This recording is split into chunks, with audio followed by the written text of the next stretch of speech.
Welcome to episode 4, and thanks for sticking with me so far. This week I had planned to go through how I positioned the engine and gearbox in the chassis. However, as I was going back through all the photos that I'd taken of that, I realised that it required a bit more thought and organising than on what I was prepared for. But I can give you a bit of a teaser. It involves this, and it involves this piece here. But instead, this week, what I have is just a collection of other video material that I've been collecting for a little while that I thought would be good to display now. It'll be out of sequence a little bit as I catch up with the videos that I've recorded versus where you see the state of the chassis sitting behind me now. There's bits that have been done that we haven't yet covered. But that's okay. I mean, to try and do all of this sequentially is just really challenging, and it's not conducive at all to keeping the project moving along. So we'll get around to those other bits later on. When I went to install fuel tank, I decided that I would 3D print some mounts just to locate the bottom of the tank and also the top of the tank more precisely in the chassis.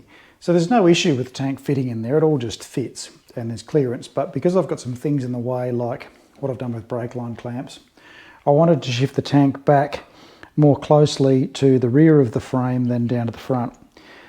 So that meant getting the 3D printer out. I've had a 3D printer for probably about 5 years, and it's very quickly become about the most valuable tool in my garage, similar to the cordless drills. So I was able to print up some bases, left and a right, that simply just clip over the top of that 25 by 25 square section tube, and it also picks up on the holes that are already in the laser cut plate that's welded into your chassis, and that means that it picks up on the bottom corner of the tank. As you can see, there's a hook there and a hook there, and the tank fits in between. So that means that the tank is really precisely located in the chassis. There's a little bit of tolerance there, so I'm sure it'll fit others. So that's worked pretty well. Similarly with the top, I also made up some little clamps that just fit underneath that aluminium channel section there and pile it off the same holes. That just helps to locate the top of the tank as well, so that when you're installing it, you know that the tank's going in exactly the right spot. With these models, what I'll do with these and all of the other 3D models that I've printed and will still print as I work through this project, I'm going to put them up on thingiverse as STL files so that anyone can download them and print them if they want them. If they find them useful, that's great. They'll be just available there for you to download the STL file and print it on your own printer at home. I mostly print in ASA for this car just because ASA is better for automotive applications. It's basically ABS plastic. ASA, when you're printing it, for those that have printed ASA will know that it's not always the friendliest material. You can print in PLA, things like that, which just print really, really well, but not as great in automotive applications for things like heat and absorbing moisture. What I've done with these particular prints is I've divided them in two. So they're in two halves when you look on Thingiverse. Just look for sevenwrangling on Thingiverse. I'll put the link in the description. You'll see that each part comes in two pieces. Just so you can not have any wastage. It'll print much better on most printers anyway, and then you can just basically glue them together with polyurethane glue, same sealant you use for putting body panels, things like that on, and it'll just be a lot easier, I think. These ones are just a one go print. These are one part, so they're pretty straightforward. Anyway, hope that's useful to you. So we have a working clutch, which is fantastic. Connected up the clutch master cylinder to its reservoir. I chose to mount it there just because, well, over here was going to provide access problems to being able to fill up the other two, the brake master cylinder reservoirs. So I figured there was as good a spot as any. I would have liked it to have been lower, but it's just starting to get a bit too fiddly and fussy in there. Generally my philosophy with this car is to mount everything as close to the centre of the car as possible and as low as possible. But in this case, this was where it was going to be most convenient.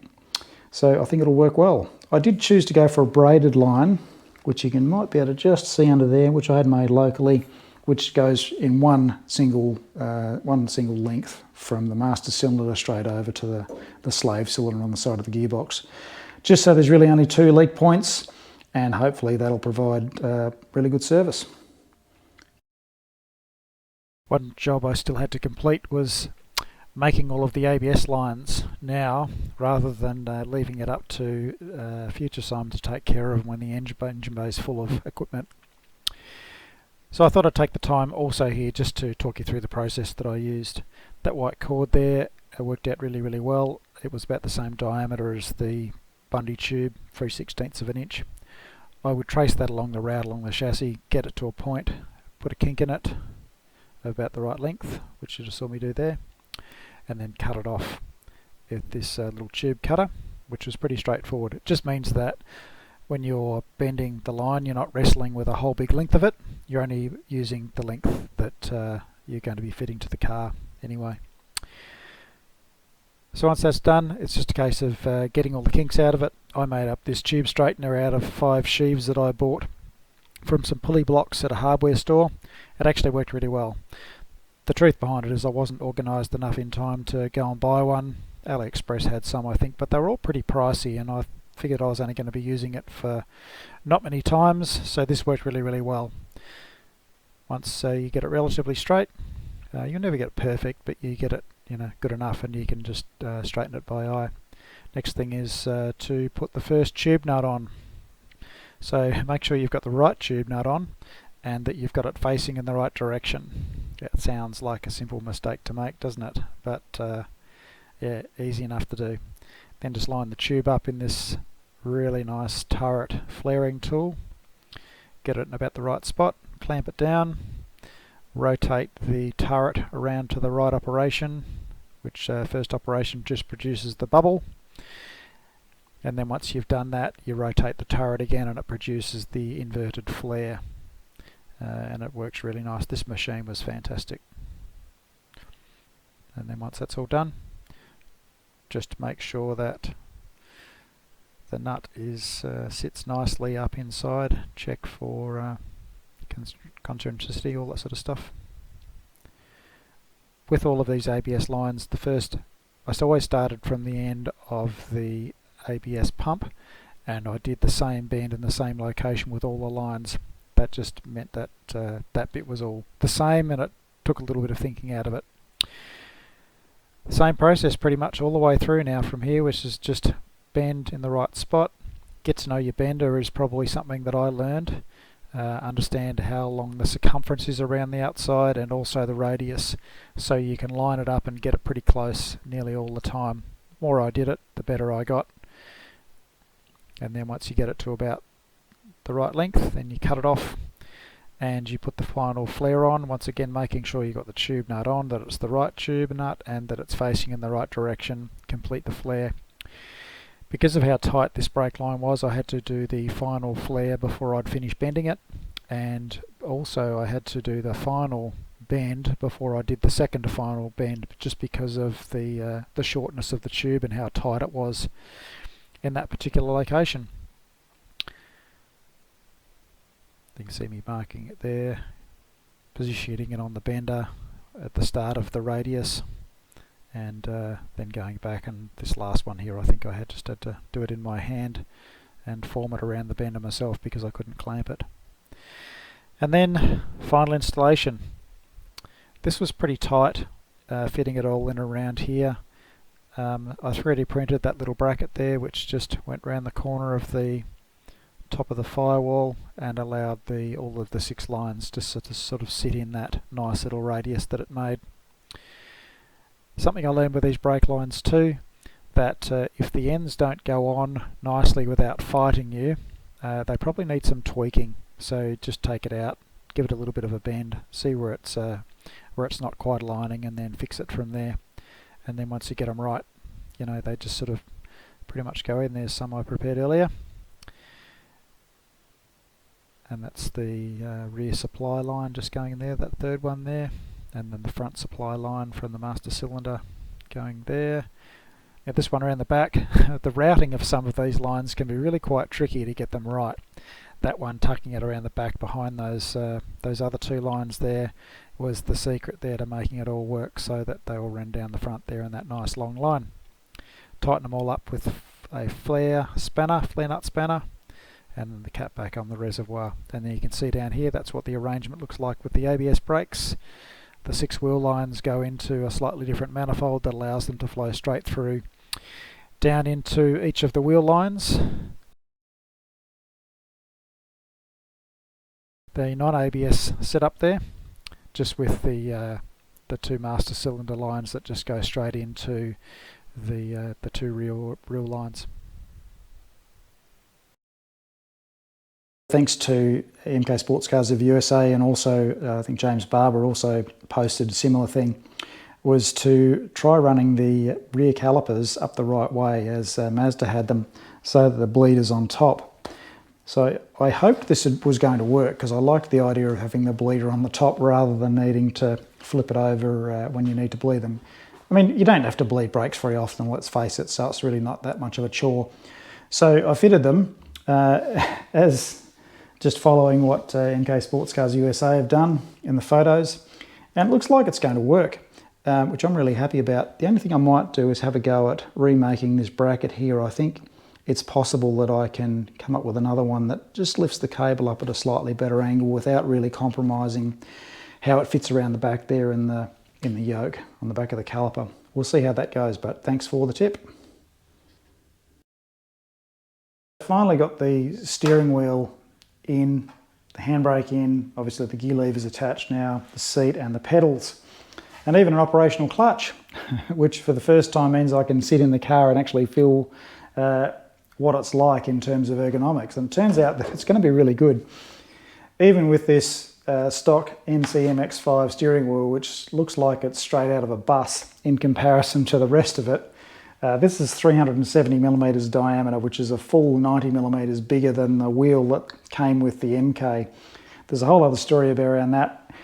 Once again, I'm not able to use that because it doesn't comply with our rules here in Australia. The smallest steering wheel that we can use here is about 330 millimeters diameter, which is about 13 and a bit inches.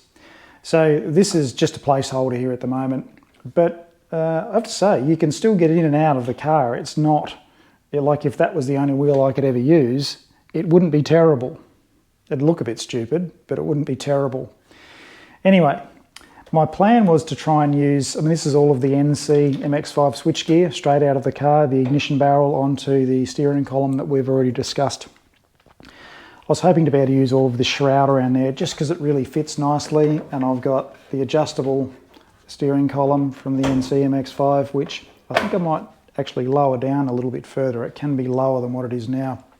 I was kind of hoping that the standard NC gauge cluster, which as you can see is actually quite a lot smaller than the NB version. I've got some photos somewhere where they're side by side. I had hoped that that would fit nicely down behind there so that I could use that gauge cluster. Once again, in Australia, the speedo must be visible through the steering wheel. That's one of the rules that we need to comply with, so we're unable to mount the gauge cluster in the middle of the dash panel like is one of the options for the RX-5. You could mount it there, but it would mean you'd have to have a separate, probably a digital speedo or something like that the driver can see between the steering wheel in here. So I'm going to have some sort of, have to do some thinking about how I'm going to do this, because clearly that's going to look stupid sitting up there, and even if I make some sort of cowl to go over there, that's going to have to go. I think it's still going to be too high. So I think I'm going to have to come up with some way of removing material out of here and making all of that fit better. Like I said, I'm going to drop the steering column down a little bit anyway. It can go probably about 15 millimeters lower, and I think give a better overall solution, which will buy me a bit more space, but I think something's going to have to happen with at least the top cover there. There's no issue at all underneath there with clearance to knees or anything like that. It all just fits really, really well. So more interesting problems to solve in the future. So I pulled together the task level details of this project, just so I can keep some focus on these items and it doesn't get away from me. I've seen in the past with projects, when your punch list starts getting too long in comparison to completed tasks and solved problems, it can get to the point where you feel like you're not actually making progress, and projects can become sort of drudgery at that point. So I'm keeping track of these, and when I feel that the punch list is getting too long, I'm stopping with the regular stuff and I'm going and tackling those items that were never on the original list of jobs but just seem to have popped up. Stuff we got done this week was the ABS brake lines were all completed for the future. I didn't need those right now, but it's just great that they're done. So I don't have to worry about wrestling around in a very busy engine bay in the future. I was able to also bleed the non-ABS brake system, found a couple of little leaks, repaired those, so that's all good to go, seems to be holding fluid. And I was able to get the steering column extension piece designed, modelled up, and then some drawings made and given to the guy who's going to be machining that up for me out of some 1020 bright bar. So hopefully pick up that steering shaft extension during the week, and I can go into a bit more detail about what that looks like when I collect that. Current problems to solve and future problems to solve, just keeping track of what they are. The current one, a few things to sort out there. I'm just about there with final exhaust pipe lengths. That's been quite a process. And also need to find a way on how I can bend and bead roll the cooling hard pipe 32mm aluminium tube. Got some ideas. I'm sure there's gear that I can just go and buy, but I don't want to be spending a heap on tooling at this stage for a size tube that I may never work with again in the future. Thanks for watching. Talk to you soon.